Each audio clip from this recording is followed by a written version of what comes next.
अरे वाह दोस्तों, एक बहुत बड़ी खुशखबरी है। खासकर अगर कोई मुंबई, चेन्नई या कोलकाता में रहता है तो आज की खबर सुनकर सच में एक राहत की सांस मिलेगी। जी हाँ, बिल्कुल सही सुना। एक बहुत ही पुराना और सच कहें तो बड़ा बोझिल कानून अब बस इतिहास बन गया है। चलिए फटाफट समझते हैं कि ये बदलाव आखिर है क्या और इससे सबकी जिंदगी पर क्या असर पड़ने वाला है। अच्छा, इस गुड न्यूज़ को पूरी तरह से समझने के लिए ना पहले जरा उस पुरानी सिरदर्दी को याद करना होगा जिसने पता नहीं कितने परिवारों को सालों साल परेशान करके रखा था। देखिए, ये जो पुराना कानून था यानी सेक्शन 213, ये कितना अजीब था। ये पूरी तरह से धर्म और शहर के आधार पर भेदभाव करता था। मतलब अगर कोई हिंदू, सिख, जैन या पारसी है और मुंबई, चेन्नई या कलकत्ता में रहता है तो उनके लिए प्रोबेट कंपलसरी था, लेकिन बाकी समुदायों के लिए नहीं, या देश के दूसरे शहरों में रहने वालों के लिए नहीं। मतलब ये तो सरासर एक अनफेयर सिस्टम था। और ये प्रोबेट सिर्फ एक लीगल टर्म नहीं था, ये एक असली सिरदर्द था। जरा सोचिए, परिवारों को हाई कोर्ट के चक्कर काटने पड़ते थे, गवाहों को बुलाना, इतने सारे डॉक्यूमेंट्स जमा करना, और इन सब में सालों निकल जाते थे।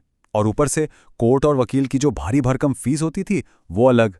और सबसे बड़ी बात क्या थी, ये सारा झंझट उस वसीयत के लिए भी करना पड़ता था जिस पर परिवार में कोई झगड़ा ही नहीं था। ये तो एक अननेसेसरी बर्डन था। लेकिन अब आते हैं असली गेम चेंजर पर। साल 2025 में एक नए अमेंडमेंट ने इस पूरी समस्या को जड़ से ही खत्म कर दिया है। ये सच में परिवारों के लिए एक नई सुबह की तरह है। और ये रही वो बड़ी खबर। केंद्र सरकार ने the repealing and amending act 2025 के जरिए सेक्शन 213 को पूरी तरह से हटा दिया है। जी हाँ, बिल्कुल सही सुना। वो अनिवार्य प्रोबेट वाला जो नियम था वो अब खत्म हो चुका है। तो सबसे जरूरी सवाल, इस कानूनी बदलाव का आम परिवारों की जिंदगी पर आखिर क्या असर पड़ेगा? इसका असली मतलब क्या है? इसका मतलब है सीधी सीधी बड़ी बचत। सबसे पहले तो समय की बचत। जो प्रोसेस सालों तक खिंचता था अब वो खत्म। दूसरा, पैसे की बचत। कोर्ट और वकीलों की लाखों की फीस अब बच जाएगी। और सबसे जरूरी, तनाव से मुक्ति। अपने ही किसी प्रियजन की संपत्ति को पाने के लिए जो एक मानसिक परेशानी उठानी पड़ती थी, अब उससे छुटकारा मिलेगा। हाँ, एक बात यहां पर साफ कर देना जरूरी है, प्रोबेट पूरी तरह से खत्म नहीं हुआ है। बस अब ये कंपलसरी नहीं रहा, ये ऑप्शनल हो गया है, मतलब वैकल्पिक। इसका मतलब यह है कि अगर वसीयत को लेकर परिवार में कोई झगड़ा या डिस्प्यूट है तो आप अपनी सेफ्टी के लिए कोर्ट जाकर प्रोबेट ले सकते हैं। लेकिन अगर सब कुछ बिल्कुल साफ है तो इसकी कोई जरूरत नहीं है। तो जब एक विलन यानी कंपलसरी प्रोबेट सिस्टम से जाता है तो एक नए सुपरस्टार की एंट्री होती है, और एस्टेट प्लानिंग की दुनिया में वो नया सुपरस्टार है रजिस्टर्ड वसीयत। ये बदलाव कितना बड़ा है इसे ऐसे समझिए।